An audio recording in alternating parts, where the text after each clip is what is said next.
In this video, we're going to go into a bit of detail on strings and vectors. We'll also cover containers, iterators, and some algorithms in STL.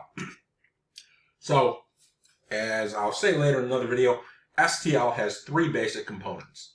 Containers, which are generic class templates for storing collections of data, which contain other objects. Iterators are kind of a generalized smart pointer. They provide operations for indirect access and facilitate use of containers. STL algorithms also use these extensively. Algorithms are generic function templates for operating on containers, like sorts and finds and that sort of thing. Why do we use STL? Well, first, code reuse. No need to reinvent. It's been tuned, refined, it's less buggy, provides terse, readable control, which I don't necessarily agree with. It is standardized, and it's available on almost every C++ platform. The only exception I can think of is like microcontrollers. And a role model of running a library, I'm going to cast my doubts on that. But it has a good set of data structures and algorithms. So, standard library containers are arrays, vectors, decks, lists, maps, multi-maps, sets, multi-sets, stacks, and queues. And there are container-like interfaces. Containers are implemented as template classes and each include member functions that specify operations that can be applied to the elements stored in a specific container. Almost every container has a default constructor, a copy constructor, a destructor, an empty function, a max size function, a size function, an assignment operator, various relational operators. Begin returns an iterator, except for certain classes, and also returns the end iterator. RBegin returns a reverse iterator to the back of the list, and so forth. Erase and clear do exactly what you'd think. So, when you talk about iterators, a sequence is defined by a pair of iterators defining a half-open range. Begin returns an iterator to the first element in the container, and returns an iterator to the element after the last element with a value. It does not point to any element. Don't ever read from it. It's a sentinel. It tells us we're done. Elements can be stored, can be of any type, but must supply at least a default constructor, a destructor, assignment operators, and some compilers will require other operations. Also, if data members are pointers, copy constructor and operator equal must be created. So here's how we declare a basic vector. And to insert at the end of an array, we use the method pushback, which puts it at the end of the array. And to cycle through it, we use it just like an array. Iterators are used to reference an element stored in the container. It provides type-safe information. It allows for accessing the information in the container. It provides an interface so the desired operation can be performed on elements of the container, and they can be dereferenced, and you can do pointer arithmetic.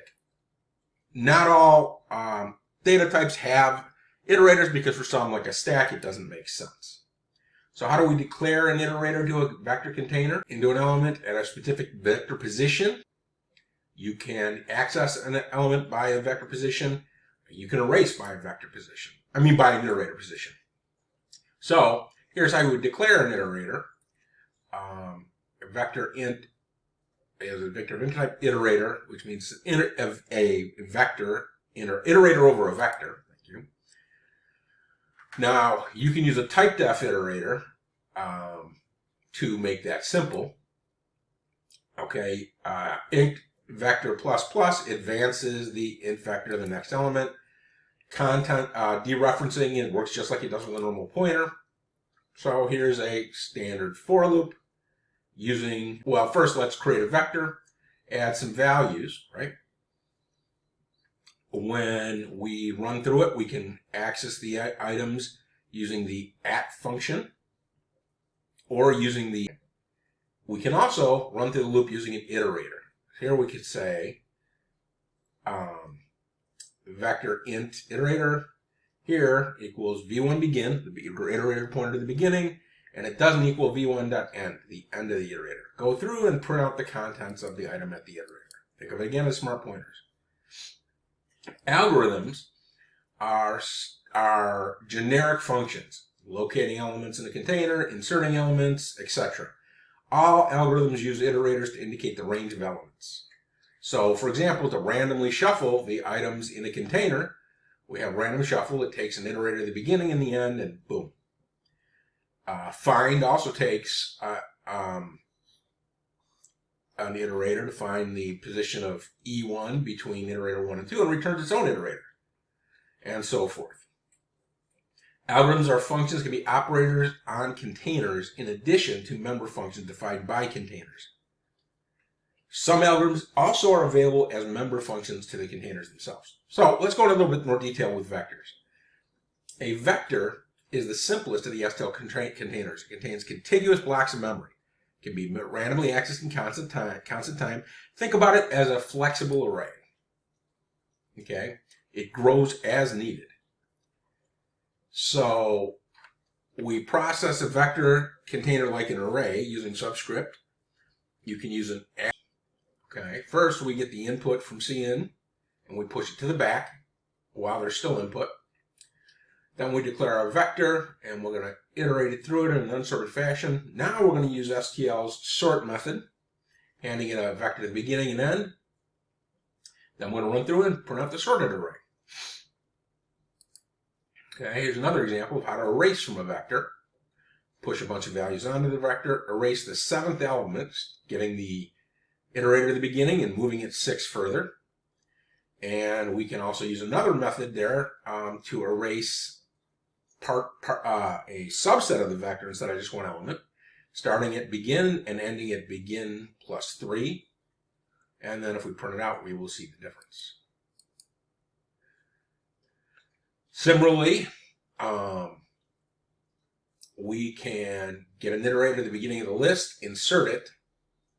But once we insert it, because it's messing with things, and we insert it at the beginning, the iterator will no longer be correct because you change the underlying data structure. So we're going to have to get a new one.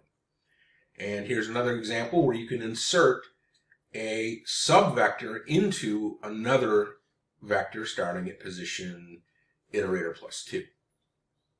Similarly, you can do the same with a good old-fashioned array. Okay. Here we can force a resize. Sort is an algorithm that sorts the array in a container into ascending order. So, for example, we've already shown this. We can write a quick program to run through and show us an array and sorting it. Here's another example, similar to the other one. I'll let you guys look at that in your own time. Here are all the operations available on vectors. We're not going to go through all of them. Okay. Strings. Now we'll go on to strings. Simplifies the notation of a string type. It allows for copy, assign, compare, and concatenation. So here's some simple examples. We define a string test. Okay, we output it. Now, there's actually a little bug here. Okay, we don't assign anything to test. Okay, so now we assign something to test and print it out, and we will get test. Now, now we add those strings, and we'll get test. Notice we didn't put in a space after the first one, so we're not seeing it. We can use equal or not equal to test equals test, and we'll see that it's not equal. Strings are objects that represent sequences of characters. In C, we use char star to represent a string. That's clumsy and hard to use. C++ provides a common implementation named string. To use it, we include the string include file, and here's a list of the member functions. Here's hello world in using C strings. Okay, char, pointer to a string equals hello world. Then we use printf, a string type, and then give it that string. We're not going to be doing that in this class because here's what we're going to use instead. We're going to create our string, and we're going to output it. Just that simple. Makes things a lot easier. Length returns the length of the string. It's as simple as that. Size returns the length of the string. It's as simple as that, the number of characters in the string. Concatenation adds one string to another.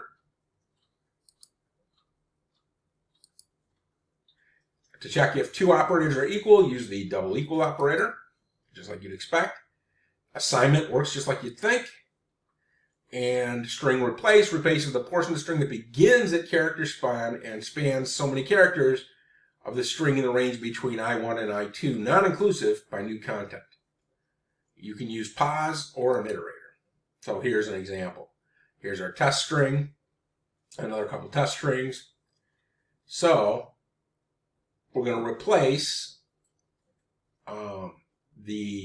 starting at the 9th character, 5 characters, and we'll replace it with string 2. Here's another example, and where we'll put things, and so forth and so on. You can also use iterators to control the positioning. Okay, there's a replace algorithm that takes 2 iterators and replaces one string with another. And here's a quick example. Replace in, this switch back to vectors. Replace this, replace between beginning and end, replace 20 with 99. And so forth. Substring is a string function that returns a newly constructed string with its value initiated to a copy of a string of this object. The substring is the portion of the object that starts at character position, remember it's 0 indexed, and spans length characters or until the end of the string. So, the brick walls here would start at 4, 0, 1, 2, 3, 4, and grab the next 5 characters, so it should print out brick. So there are some examples. I ran through this pretty quickly because it should be pretty straightforward. We'll talk more about iterators later on.